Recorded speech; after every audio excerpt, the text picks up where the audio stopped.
You're listening to Qwerpline here on QWRP-FM. Qwerpline this week is brought to you by the Pampion Campion Tampion. This cannon plug is made from eco-friendly pink flowers hailing from the mountains of South America. The Pampion Campion Tampion, made in beautiful Grampian.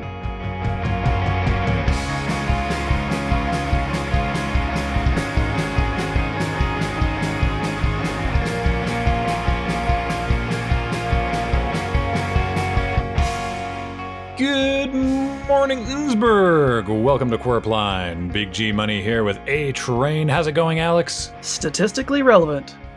Age, sex, or location? I'm more of a standard deviant.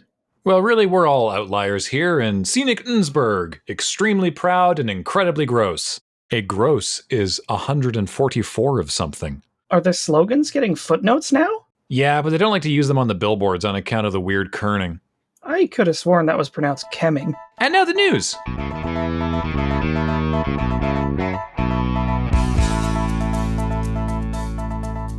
Local chocolatier Buccini Pomponi has introduced a fun new confection, Innsbruck Raccoon Eggs. It's like those hollow chocolate eggs with a toy inside, but the fun twist is that the raccoon eggs have an owl pellet in them. That's quite a twist, but is it fun? I'm reading the copy I'm given. The pellet contains, quote, a toy for you to put together, like a mouse skeleton, or two smaller mouse skeletons, or a vole skeleton and half of a mouse skeleton, or 3 half mouse skeletons. They'll be selling under consignment exclusively at Kitty Corner Supercenters, which means if you want one, you'll need to hop a bus to Nattering Pines Shopping Mall. Or don't. And tensions continue to escalate over Mayor Thurpson's proposed amendment to the Innsbruck Fences and Hedges bylaw. The Innsbruck Nudist Topiary Club has set up a hedge fund to fight this new ordinance over the long haul. They're asking lovers of trees and or the clothing free to dig deep into their folds and give generously for the sake of our town's greenery. Noted local shit disturber Raphael Krinkelstoof. Whoa, I think he prefers to be referred to as a scientist. Sorry, noted local shit scientist. Hey! I'm reading the copy I'm given. Who the hell's writing it today? Well, okay, Gus, but it sure wasn't me. Raphael Krinkelstoof is organizing a picket line to block the entrance to Town Hall until the club's demands are heard. How are 40 people going to block the whole town hall? Oh no, there's no way they could do that with 40 people. Now, with 1,400 people... Are you serious? Yeah, it turns out club membership spiked overnight following a stirring call to arms Raphael posted on that gardening enthusiast forum, Greg's List. Really? And here I thought the Nudist Topiary Club was Bush League. Well, speaking of exploring the bush, that takes us neatly to our community spotlight on local business. This month, we're featuring Terra Nova Customs, where owner-operator Mephistopheles Klimt says he can turn any vehicle into a travel-worthy RV. So naturally, we've sent down QWRP's recreational vehicle expert, Sadie Casperson. Take it away, Sadie. Oh, hi, Graham. Hi, Alex. I'm coming to you from the cavernous interior of Terra Nova Customs. And I'm speaking to the owner, Mephistopheles Klimt, who, despite his infernal-sounding name, is completely non-threatening. Thank you for making that explicit, Sadie. I usually have to spend several minutes reassuring people that I'm not inherently evil in any way. Oh, aren't you a philosopher? Anyhow, so Mr. Klimt, please tell me about your business, which thankfully is not also named after a Satan. It means New World in Italian. I wanted my RVs to have the spirit of adventure, so I named it after the famous Antarctic expedition. The famous Antarctic expedition, the one led by Scott. The one where Captain Oates, went out for a walk, said he might be sometime. Yeah, that's the one. They never showed the part where he came back in the movie. Oh my, everyone here just seems to know so much about ill-fated Antarctic expeditions. Have you joined Lenny's trivia team? They never made it clear who was breathing at the end either. Oh, Mr. Klimt, I'm pretty sure that's a whole different thing you're thinking of, but let's move on the interview. What's with that sign on the wall with all the exciting writing? Oh, that's there says Terra Nova Industrial Retrofitters Local Union Kabushiki Kaisha. We're registered on the Nikkei for some reason. Oh, those accountants are always up to some funny business, aren't they? But enough chit-chat, let's see those land yachts. Oh, hold your horses there, Miss Casperson. This is an active work site, so we're going to need you to don some safety equipment. Oh, now you hold your horses, sir. I'm not going to ruin this fresh perm with a hard hat. Could you at least put the boots on? Not with this case of gout. Oh, isn't that the mobile homeschool? It's one of our first projects back in for maintenance, and one of my personal favorites. It's a London double-decker with some educational modifications to it. It used to run the replacement service between Marble Arch and Ipswich. Well, that's all well and good, Mr. Klimt, but is it an RV? It's for education now, not recreation. I'm sure you can learn something on a London double-decker, but that's street learning, and I'm not in charge of the curriculum. I'm not in charge of the curriculum either, but if I was, there'd be a lot more Jesus, let me tell you. Anyhow, you said this wasn't an RV, so let's move on. This one's an import vehicle from across the pond. The 1944 Studebaker M29C Water Weasel. It's amphibious. Oh, by the good Lord's chesters, this looks like a tank with a mobile home stapled on top. Less stapled and more bolt-welted, but yes. I've never been in a split-level RV before. Let's go. It's not quite ready for public consumption yet, but over here, we have a similar conversion being done on a Saab. They have a lineage of jets. Oh, a Saab! I love Sweden. A few years back, Lenny and I took the RV up and down all their little fiddly fjords. If you peek through the window, you can see the conversation pit/cuddle puddle. We epoxied it on, but I'm pretty proud of it. Don't go in or you'll bottom out. Let's just move on to the next vehicle. Oh, jumping Jezebels, Mr. Clip. This looks like a highway catamaran. Well, you might be able to see some reference to this in the Bible. This was actually two 1960 Norton Dominators bought by a couple who always fought over who gets to sit in the sidecar. Now they both can't. I'm like King Solomon over here. Ooh, what an interesting thing to take inspiration from. Speaking of splitting things in twain, this one used to be a riding mower. It's got an LS swap in the front, and in the back a custom-designed contraption that's used to store the clippings in 1-gram baggies. The customers seem very particular about the way they're storing their grass. Oh, just like Lenny when the neighborhood association's having the annual best lawn contest. Anyhow, I don't care about that. Let's move on. We've got these three here that we're just starting work on. We've got a seed driller, a hay baler, and some kind of combine harvester. It's a combination of a harvester and something I haven't internalized yet. Oh, cheese and crackers. This is the first time I've ever seen an RV with a toilet balanced over a thresher, Mr. Klimt. Ooh, we call that El Romance de un Hombre.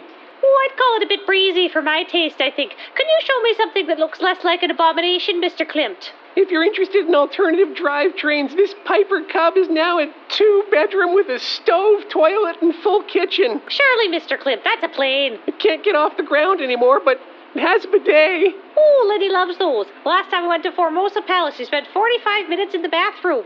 I think I'm going to get him one of those for Christmas. He's a lucky man to have someone care for his caboose like that. Oh, heavens to Betsy, I don't actually care for his caboose that much on a hot day, you know.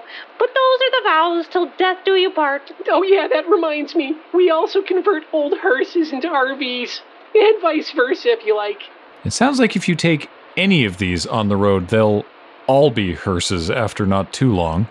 Given the state your bodies will end up in, a hearse seems pretty ambitious. Oh, pump the brakes there, Graham and Alex. Despite how ridiculous these vehicles sound, in person you can tell that they've been sturdily built by brawny folks with, we'll call it a vision. Well, there you have it, as endorsed by Sadie Casperson. Oh, now, hold up there, Frank Lloyd Wrong. You won't be catching me driving around in something designed by a Satan.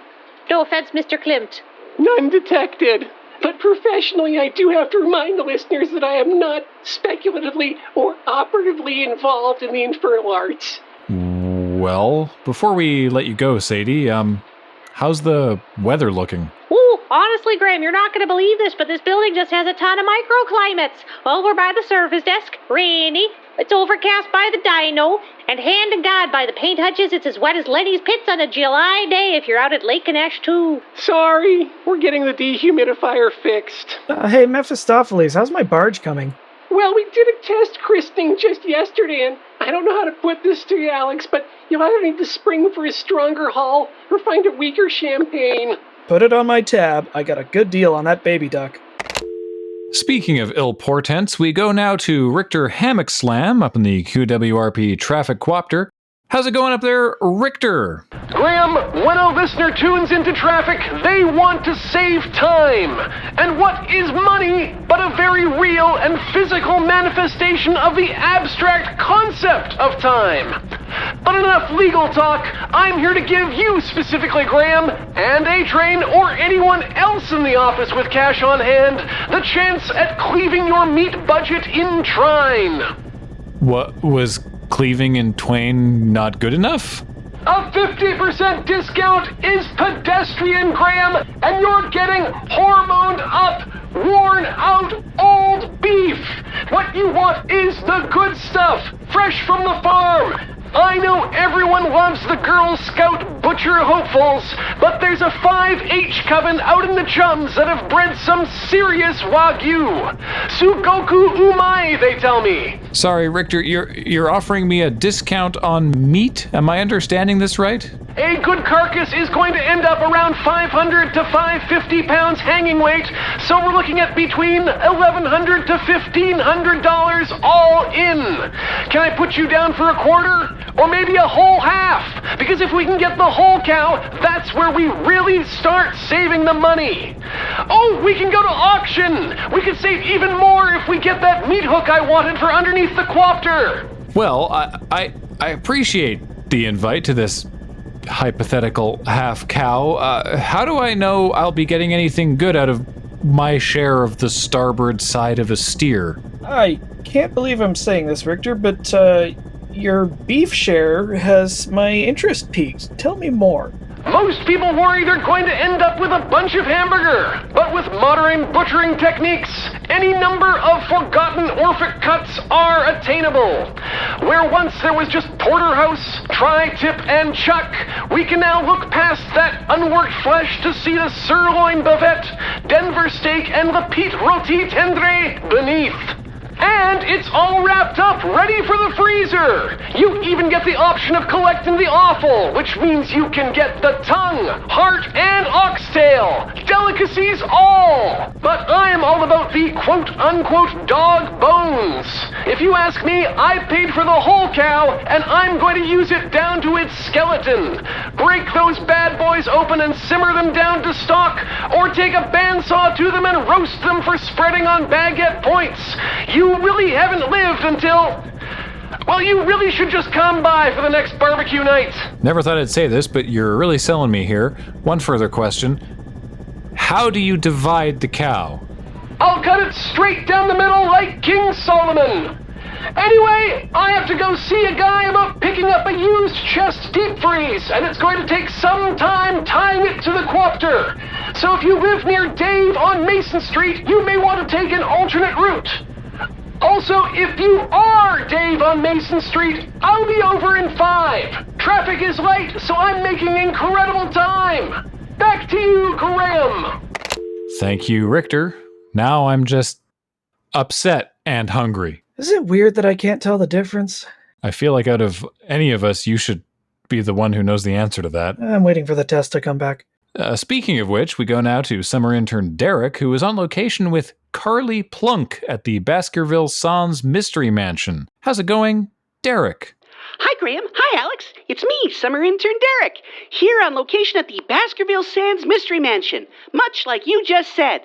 But this time, I've brought my phantasm detection equipment because this time, I'm going to talk to the ghosts. Derek, no? But Graham, it's a classic haunted house.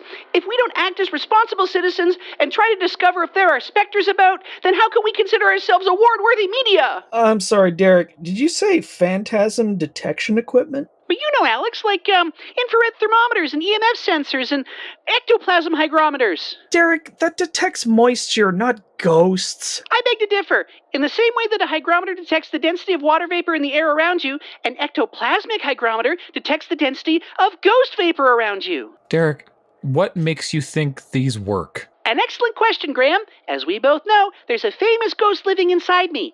So I rubbed all the pieces of equipment all over my body, and they went absolutely shithouse. So quid pro quo, they must be working. Derek, can you please do your interview now? With Mrs. Plunk or the ghosts? The former. The former people? Mrs. Plunk. Oh.